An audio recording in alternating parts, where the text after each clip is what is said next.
जोरदार तालियों से स्वागत किया जाए मिस्टर बलप्रीत सिंह चोपड़ा। तालियां जो हैं बजती रहनी चाहिए।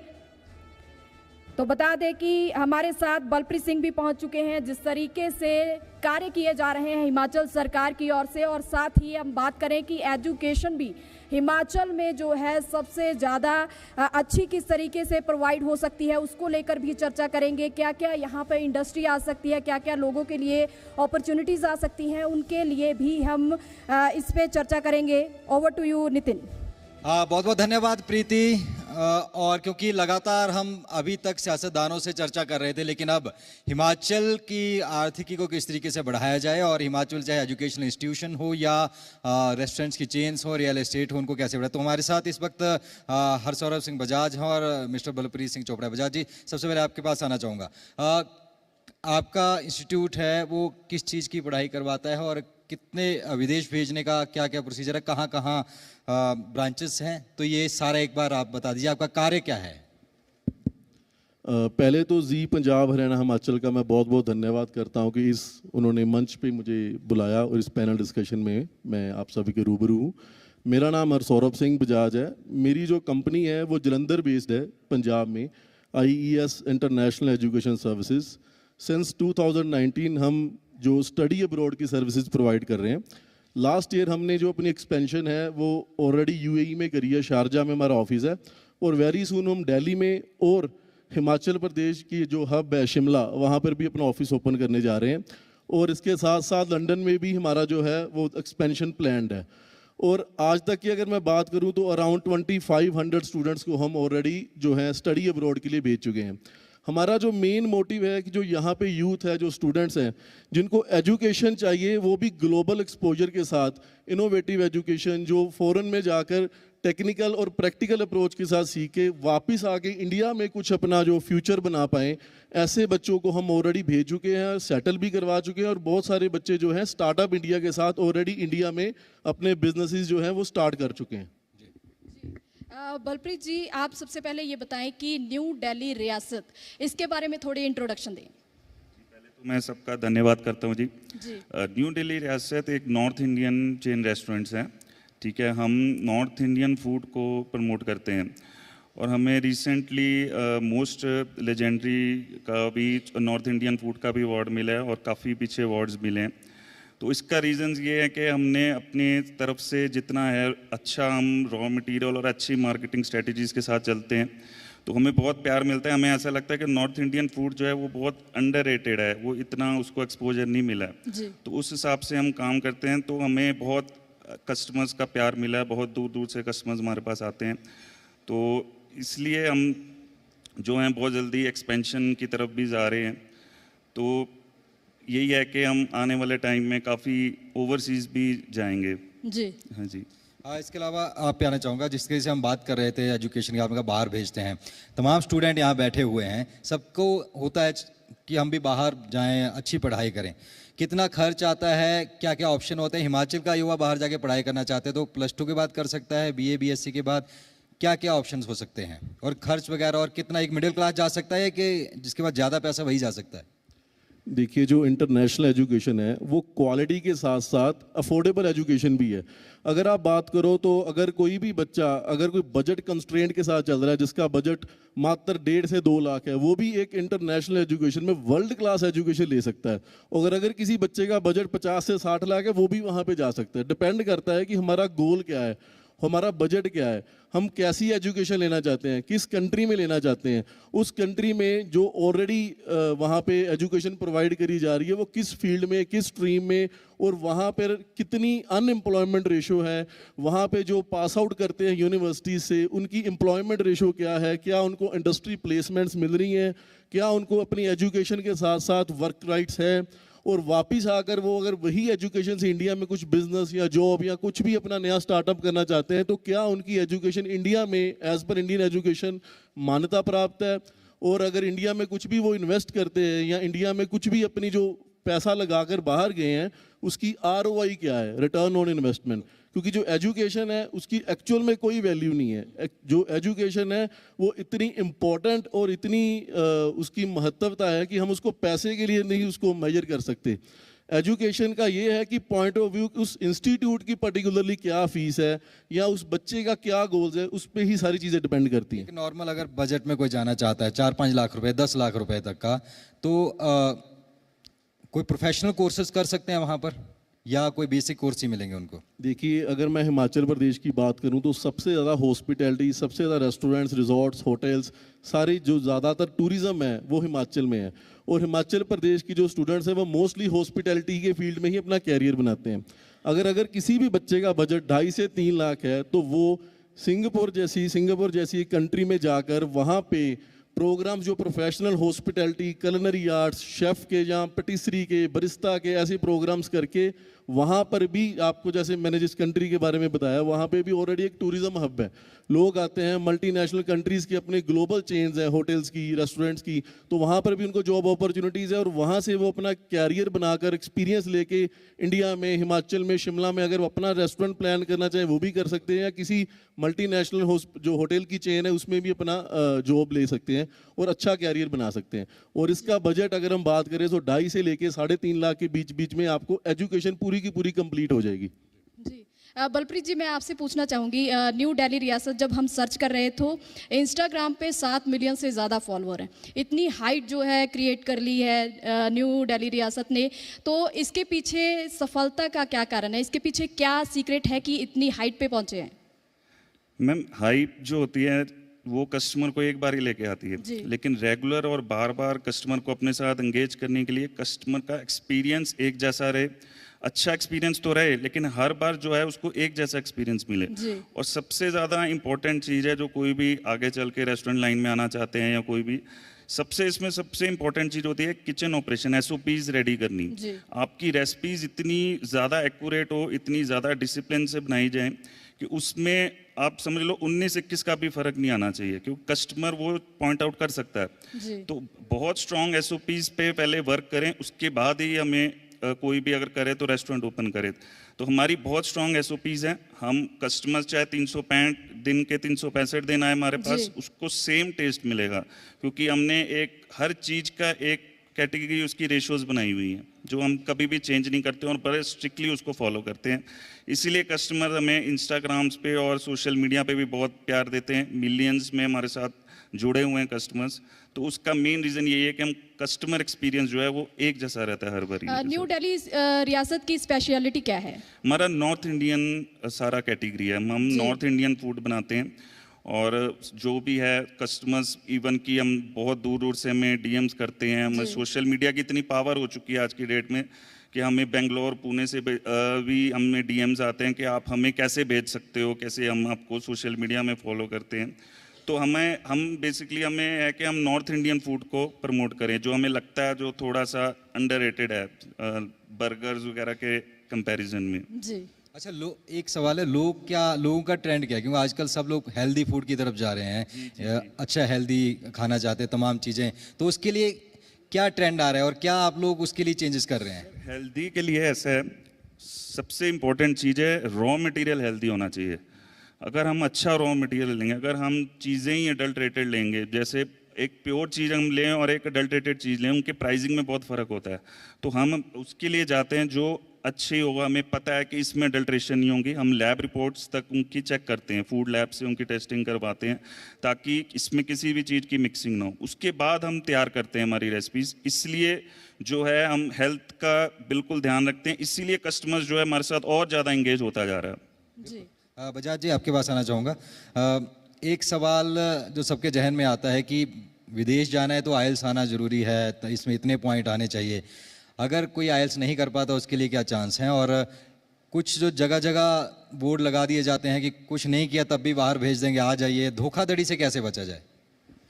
देखिए, आपका पहला सवाल था कि अगर किसी को आइल्स करनी है तो उसमें कितना स्कोर चाहिए और क्या आइल्स ज़रूरी है। देखिए, मोस्टली जो एजुकेशन है वो इंग्लिश लैंग्वेज में होती है और आइल्स सिर्फ एक टेस्ट है जो आपकी जो इंग्लिश लैंग्वेज की असेसमेंट के लिए बनाया गया है ऑक्सफोर्ड की तरफ से, कैम्ब्रिज की तरफ से। और इस टेस्ट की जो है मिनिमम, अगर कोई बच्चा 12th के बाद जाना चाहता है तो उसको overall 6 bands in each module अगर वो लेता है तो वो मोस्टली हर इंग्लिश स्पीकिंग कंट्री में वो एलिजिबल है। और अगर कोई बच्चा मास्टर्स के लिए जाना चाहता है तो 6.5 नॉट लेस देन 6 मींस कि किसी भी मॉड्यूल में 4 मॉड्यूल्स होते हैं जी, लिसनिंग, रीडिंग, राइटिंग, स्पीकिंग। अगर कोई भी अपनी लैंग्वेज के बारे में बताता है तो 4 ही तरीके हैं कि हम बोल सकते हैं, सुन सकते हैं, लिख सकते हैं, पढ़ सकते हैं। और अगर कोई कंट्रीज़ हैं, बहुत सारी यूरोपियन कंट्रीज़ हैं जहाँ पर आइल्स की रिक्वायरमेंट नहीं है, वो आपके मीडियम ऑफ इंस्ट्रक्शन के बेसिस पर भी आपको एडमिशन दे सकते हैं। अगर आपकी जो 12th तक की स्टडी या आपकी ग्रेजुएशन भी अगर आपने इंग्लिश मीडियम में करी है, देन आपको आइल्स के टेस्ट की या पीटीई के टेस्ट की, जो भी कोई इंग्लिश का लैंग्वेज टेस्ट है, उसकी वेवर मिल जाएगी। आप अपनी जो है एजुकेशन बिना किसी टेस्ट के दे सकते हो। आपका एक दूसरा क्वेश्चन था कि बहुत सारे बोर्ड्स लगे हैं, लोगों को नहीं पता लगता। पंजाब गवर्नमेंट ने एक बहुत अच्छा इनिशिएटिव लिया था, जिससे उन्होंने जो ट्रैवल एजेंट्स हैं या एजुकेशन कंसल्टेंट्स हैं, उनको एक लाइसेंस की प्रणाली में डालकर उनको लाइसेंस होल्डर्स बना दिया था, जिसकी जो लिस्ट है वो वेबसाइट पे अवेलेबल रहती है हर एक डिस्ट्रिक्ट की। तो उसमें जाके भी आप चेक कर सकते हो कि पर्टिकुलर अगर मैं किसी कंसल्टेंट के पास जाना चाहता हूँ तो क्या वो पंजाब गवर्नमेंट की तरफ से, या अभी हरियाणा भी वही एफर्ट कर रहा है कि हरियाणा गवर्नमेंट की तरफ से वो एजेंट या वो कंसल्टेंट रिकॉग्नाइज्ड है या नहीं है। दूसरी, आजकल का यूथ हर चीज़ सोशल मीडिया पे चेक करता है, सो इट्स बेटर कि आप सोशल मीडिया पे चेक करें, उनके रिव्यूज़ देखें, कमेंट्स पढ़ें, सिर्फ और सिर्फ किसी के बोलने के ऊपर मत जाएं, क्योंकि देखो हर बंदे का बिजनेस है। बिजनेस में उसने एडवर्टीजमेंट उस अकॉर्डिंगली करनी है कि वो अपना जो प्रोडक्ट है, अपनी सर्विसेज है, वो ज़्यादा से ज़्यादा मास पॉपुलेशन तक सेल कर पाए। उसके रिव्यूज़ देखें, उसके आप सर्च करें। आजकल आई थिंक बहुत सारी ऐसी आपको साइट्स भी मिल जाएंगी कि किसी के ऊपर कोई ऐसी कोई एक्टिविटी या कोई FIR या कोई ऐसा तो नहीं चल रहा। अगर आप नाम लिखोगे बेसिकली उस कंपनी का या उस कंसल्टेंट का, तो उसमें आप जाएं कि जिसके पास 0 FIR है, जिसके 100% पॉजिटिव रिव्यूज़ हैं और 100% उसका जो है एक आपको positive aura network, social media पे, इंटरनेट पे या लोकली भी पता लग रहा है। तो जैसे मेरी कंपनी है या मेरे बारे में आप कहीं भी चेक कर लो, आज तक सिंगल कंप्लेंट नहीं है, सिंगल FIR नहीं है, सिंगल नेगेटिव रिव्यू नहीं है। इसका रीज़न यही है कि ऑलरेडी 3 बार जो जी ग्रुप की तरफ से कराए गए एजुकेशन कॉन्क्लेव्स में हमें एक एक्सीलेंस के अवार्ड्स मिलते रहे हैं डिफरेंट जो है कैबिनेट मिनिस्टर्स की तरफ से। जी, एक सर मेरा सवाल आपसे है कि जिस तरीके से अगर इंटरनेशनल स्टडीज़ की बात आती है, तो अगर हम पंजाब में देखें या किसी और क्षेत्र में भी देखें, तो वहाँ पर सबसे पहले यही आता है कि अगर इंटरनेशनल स्टडीज़ है तो ब्रेन ड्रेन उसमें गिना जाता है कि ब्रेन ड्रेन हो रहा है, जिसके चलते बच्चे बाहर जा रहे हैं। आपको क्या लगता है कि ये ब्रेन ड्रेन है या फिर बच्चों को ये इससे नए अवसर मिल सकते हैं? देखिए, स्टूडेंट्स को ना ये नहीं सोचना चाहिए कि मेरे रिलेटिव वहाँ पर है या मुझे उसी कंट्री में जाना है या मुझे वहाँ पर परमानेंट रेजिडेंसी इजी मिल जाएगी तो तभी मैं जाऊँ।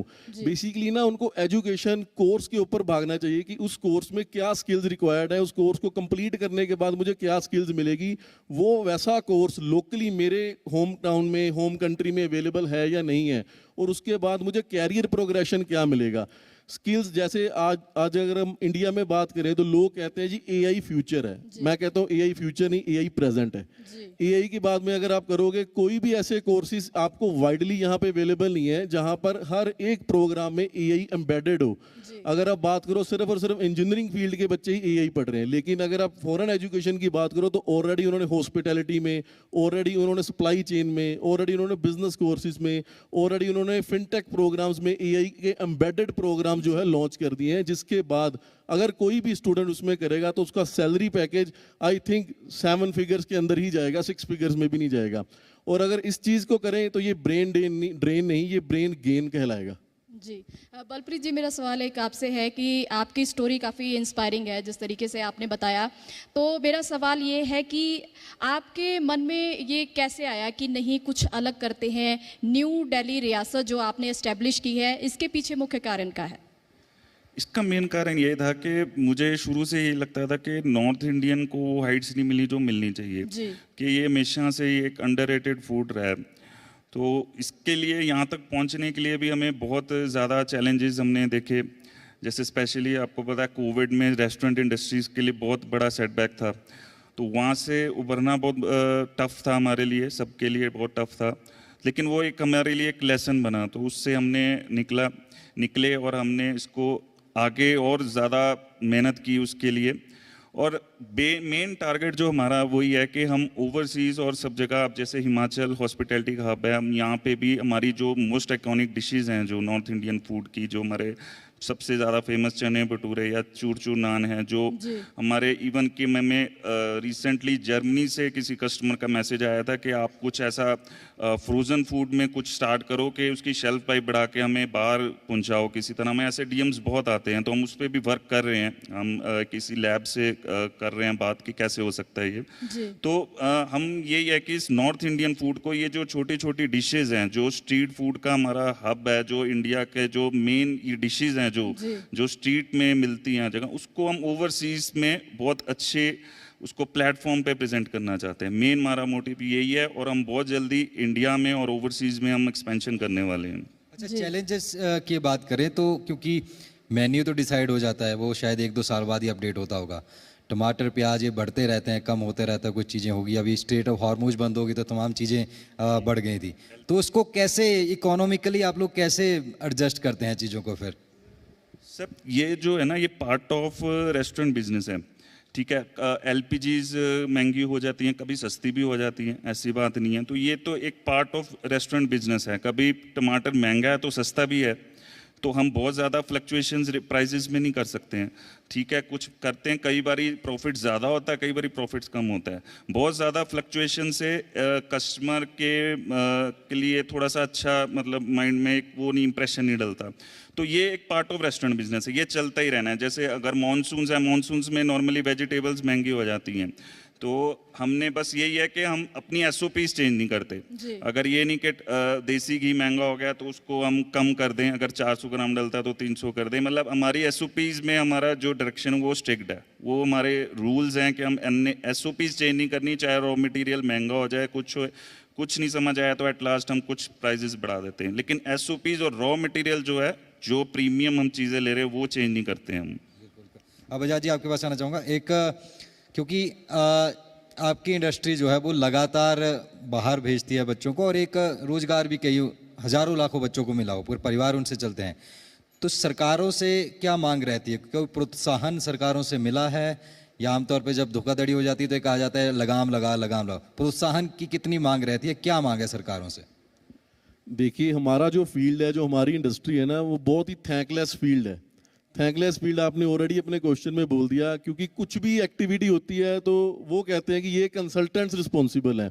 देखिए, हम किसी का कैरियर बना रहे हैं, किसी को एक अच्छी एजुकेशन के लिए भेज रहे हैं, उसमें अगर हमारा ग्रीड एक सिंपली चार्जेस है तो उस बच्चे का एक फ्यूचर जो है वो एक उसकी एजुकेशन पॉइंट ऑफ व्यू से बन रहा है। और अगर कल को कोई ऐसी एक्टिविटी होती है या कोई ऐसी ट्रेजेडिक इवेंट होता है, उसकी वजह से जो लाइसेंस होल्डर्स हैं उनको क्वेश्चन नहीं करना चाहिए, क्योंकि वो ऑलरेडी एक सिस्टम में आ चुके हैं। हम लोग डर के काम करते हैं, हम लोग समझ के काम करते हैं, हम लोगों को पता है कि क्या सही है क्या गलत है। और बहुत सारे लोग ऐसे हैं जो सिस्टम से बाहर होकर कुछ ऐसी चीज़ें और ऐसे बिजनेसेस रन कर रहे हैं, या ऐसी ऑफर्स प्रोवाइड करते हैं अपने क्लाइंट्स को, जिसका खमियाजा हम जैसे जो एक लाइसेंस होल्डर्स कंसल्टेंट्स हैं उनको भी कई बार भुगतना पड़ता है। तो मैं यही गवर्नमेंट को कहूँगा कि 5 उंगली एक बराबर नहीं होती। आप ये नहीं है कि एक उंगली की गलती और 4 को सजा दी जाए। आप इसको देखकर एक ऐसा कोई, चाहे कोई टेस्ट रख दो किसी बिजनेस को स्टार्ट करने के लिए, कि उसको पर्टिकुलरली कितनी इमिग्रेशन लॉज की नॉलेज है, कितनी एजुकेशन, वो कितना खुद बंदा एजुकेटेड है, क्या उसका फील्ड बैकग्राउंड है, उसके बाद ही किसी को लाइसेंस प्रोवाइड करो, ना कि सिर्फ और सिर्फ उसकी अगर वो पीसीसी है तो हो जाएगा। जी जी। आपकी सरकार से क्या मांग है? होटल रेस्टोरेंट इंडस्ट्री की क्या कुछ मुख्य मांग रहती है सरकार से? हम यही चाहते हैं गवर्नमेंट से कि जो रॉ मटेरियल्स हमें मिले उन पे चेक रहे, वो हमें प्योर मिले, कि उसमें कोई हमें अडल्ट्रेशन ना मिले। हमारी बस यही मांग है। और हम थैंकफुल हैं कि इवन स्टेट ऑफ हॉर्मुज के टाइम भी हमें एलपीजीज मिलती रही, और काफ़ी चीज़ों हमें कुछ ज़्यादा इसमें सफ़र लॉस नहीं करना पड़ा। तो हमारी बस यही है कि जो हमारी मेन रॉ मटेरियल्स है वो हमें प्योर मिलें, उस पर क्वालिटी चेक सरकार की तरफ से रहे, सिर्फ प्राइवेट ही ना रहे। जी जी, बहुत बहुत धन्यवाद आप दोनों मेहमानों का हमसे जुड़ने के लिए। बहुत बहुत धन्यवाद। Over to you Sandeep. Thank you Nitin, और मैं दोनों मेहमानों का तहे दिल से शुक्रिया करना चाहूँगा समय देने के लिए। और आपसे भी तालियां बजती रहनी चाहिए, क्योंकि आपकी तालियों से ही यहाँ पर माहौल बना रहेगा। फिलहाल समृद्धि संवाद में सवाल और जवाबों का सिलसिला यूं ही जारी रहेगा जी पंजाब हरियाणा हिमाचल पर।